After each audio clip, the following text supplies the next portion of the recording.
What's going on YouTube? This is Rybo at the bench, and today I have a little head-to-head video of these two knives, the CRKT Pilar and the Spyderco Cat G10. So these are obviously fairly similar knives in terms of overall size. I'll go ahead and start measuring those right now, but I think also in purpose, and they're fairly equivalent in terms of price. You're looking at 2.19 inches of sharpened blade length on the Cat, and right around 2 inches on the Pilar. I'll say, closed in the pocket is 3.5 and 3.6. And then you're gonna look at, I think like under half an inch, 0.45 inches versus 0.4 inches. So fairly similar knives. But I think also kind of an overall purpose and price. So you're looking at about $35 here, between 30 and 35. You're looking at around $50 here.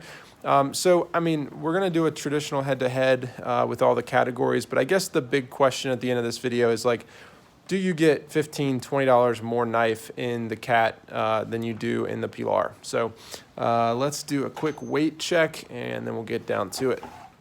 The Pilar here is a steel frame lock, so it's going to be pretty heavy.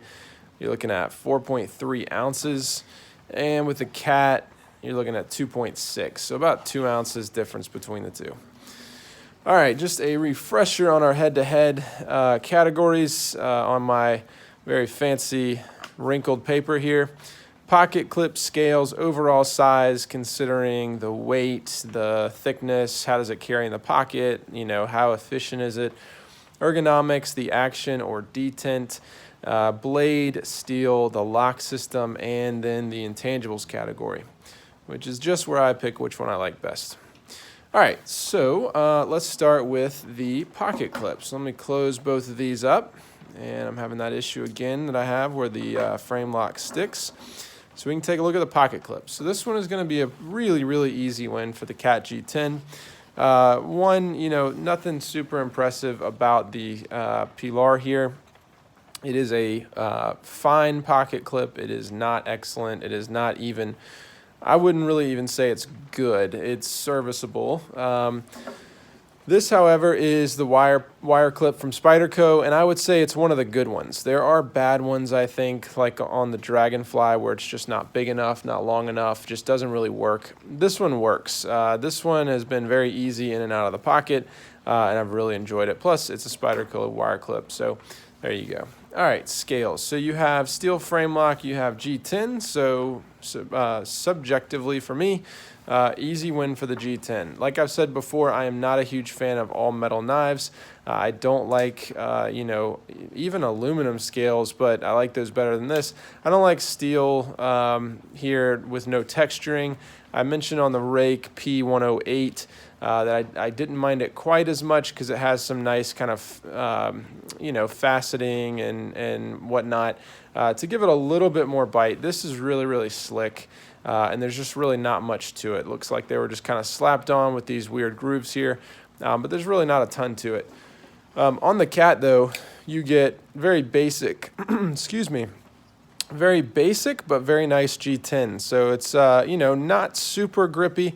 I would say it could use to be fairly more aggressive, but it's not as bad as something like the Rat 2, or some of those other knives that look very aggressive or look fairly grippy, but when you actually get to it, they really aren't. So I've actually got in my pocket my PM2, and I would say that between these two, the PM2 is a decent bit more aggressive.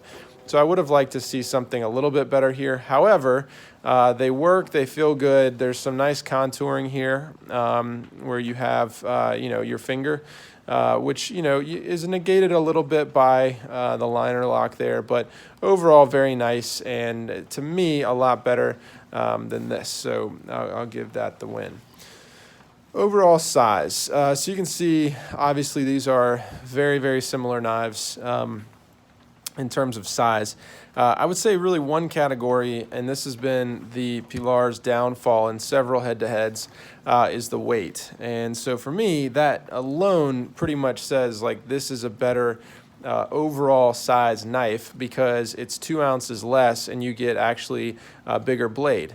You know, I think that it carries a lot better. It carries deeper in the pocket, which on a small knife is kind of nice because you can hide it in an extra pocket. I think overall, while there are many things that I will talk about and really like about this knife, one of the disappointments is how heavy it is and just how much you notice it. It is very bulky. It is not finessed at all.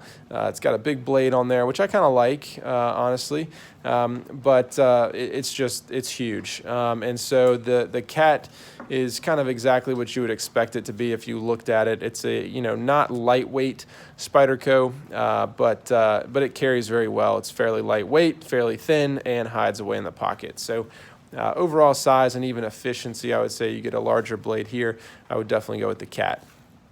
All right, ergonomics. So this will be the Pilar's first win for sure. I mean, this is kind of the selling point of this knife, where it just falls in the hand. It is a small knife, and I can still get all fingers on the handle there, thanks to this really deep front finger choil. You do lose a little bit of blade length, as I noted, that you have there in the Cat. However, I think it's you know, no issues at all. You have something that works very well, feels really good in the hand, and I really like. The Cat ergonomics are really nice, actually, for such a small knife. I will say this area here is a little bit annoying because while you do have kind of this finger groove here, this cutaway after the frontward finger choil, it's kind of negated by the fact that you also have the liner right there, which, I mean, it does make the liner fairly easy to disengage. However, it does kind of cut into your hand a little bit. You feel the butt of that pocket clip a little bit. And so all in all, just, you know, it's okay. It's not as nice as the Pilar. All right, action detent. Okay, this one's a little bit tough, but I'll give it to the Cat. We'll talk about the lock system in a little bit, but you have obviously liner lock versus frame lock. Lockup's very satisfying. It's kind of what you would expect in a smaller liner lock. It's nothing super flashy, nothing fancy. It's fairly dependable, but the lockup is solid. And let's check that lockup there. So, I mean, you know, you're looking at, I don't know, you call that 50%? Lockup's solid. I don't have any issues with it sticking. This guy, however, I think the lockup is solid, and I can even flick this knife out, but you can see right here that is sticking pretty bad, and I have to kind of get in there and disengage that. Let me see if I can pull off the flick. Yeah, there we go. But if I go here, I don't know if you can hear that, but it does have a tendency to stick pretty bad, especially if you're flicking it open or kind of forcefully opening it. This tends to lock over a little bit further this way, and I have an issue disengaging it. So for that reason, I would say I'll give the win to the Cat alone for that. All right, what are we on now? The blade. All right, so this will be a win for the Pilar. Actually, I really love the blade on the Pilar. It's kind of what drew me to the knife. I love kind of a cleaver style blade. Any of these blade shapes like this, I think work very nicely. It slices very well for having such thick stock. I've had no concerns with that at all. Aesthetically, I really like it. I think all in all, it's made to cut, which is really nice. The Cat, absolutely the same thing. This is kind of what you would get as a classic Spyderco, pretty much what you'd come to expect. However, when I put these against each other, the spear point here, it's just, you know, it's fine. It's what I love on a lot of Spydercos. It's really nothing special on this knife, which this knife is really nothing special. It's not meant to be. However, I love this blade a lot more. I would much rather slice with this guy. I really like that. So I'll give that to the Cricket. Steel. So you have HCR 13 MOV and you have 440C. Out of personal bias, I always rate against HCR just because I am not a fan. However, I did go and research a little bit because while I have experience with both, I don't really have enough data to kind of put one against another besides just personal bias. And what I found was that the 440C does have a slight edge. for a couple of reasons you can go on and read about. I'm not a steel expert, but I trust some of the sources that I read. But I would say a slight advantage, nothing too exciting. But I'm also just an 8CR13 MOV hater, and so any chance to vote against it is good in my books. Lock system. So you have, like I said, liner lock versus frame lock. And though I'm not a huge fan of steel frame locks, I will give the advantage here. I do think it's a stronger lineup. You have these two massive chunks of metal. That blade is not going anywhere. And really, honestly, this blade is not going anywhere either. However, you do have just an overall flimsier lock system. It's easier to disengage, but also probably less confidence than the Pilar. So that leaves us with the intangibles category, and I will say that the cat has won the battle anyway, but let me go ahead and try to vote on the intangibles.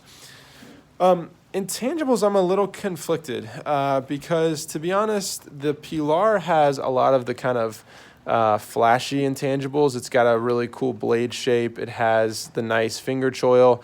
It has a lot of the looks and a lot of the buzz that kind of make people want to check this guy out. It has a lot of things to like. A lot of things from cricket that you typically don't see executed very well, I think, are done well in this knife. However, it does have a lot of the, the same issues that I always have with cricket, which is the steel choice, some of the corners cut, it seems like. I mean, this would be a great knife, and I think it is a great knife in some other combinations, like with the carbon fiber scales. I think there's a D2 model, but this is just the base model. And for the base model, it's just insanely heavy to use. It's something that I love to cut with, but I don't really love to carry. And so, intangibles wise, this guy, while it's pretty much your basic Spyderco, you can't really get much more basic than this. This is kind of like, nothing flashy, but it works very well. It carries very well and it cuts very well. Those are kind of the things that are important to me. And so while this is not really flashy, it's not very cool, there's not a ton of buzz about it. If I were reaching for one of these knives, I'm going to reach for this one if I want something fun to cut with for a little bit. But if I'm actually looking for something to carry around and I don't want to think about in my pocket, it's going to be the cat. And so I'm going to give the win there to the cat for that reason, just because it kind of does its job and it does it quietly. If I had to answer the question, is there a $20 worth of difference between these two knives? I think there definitely is. And I think you get a little bit better steel. I think you get a better scale here. You get a much, much, much better pocket clip. You get the Spyderco name, which, say what you want about paying for brand, but I think you do get something there. I think you get a little bit more satisfaction in how this was assembled. This is one of the Taiwanese Spydercos. But I think you get a little bit of confidence knowing how it was made and some of the standards that you come to expect, and I found all of those here. I think you get not quite as good, but comparable ergonomics, a little bit, a little bit step down, a little bit of a step down from the Pilar, but not too far. And so all in all, I think that objectively you get some better things, plus the brand name, that to me, and really honestly, the lightweight nature of this knife, for me that's $15-20 well spent. And so if I had to pick between these two, it would be close because I like the Pilar. I think it's a really cool knife.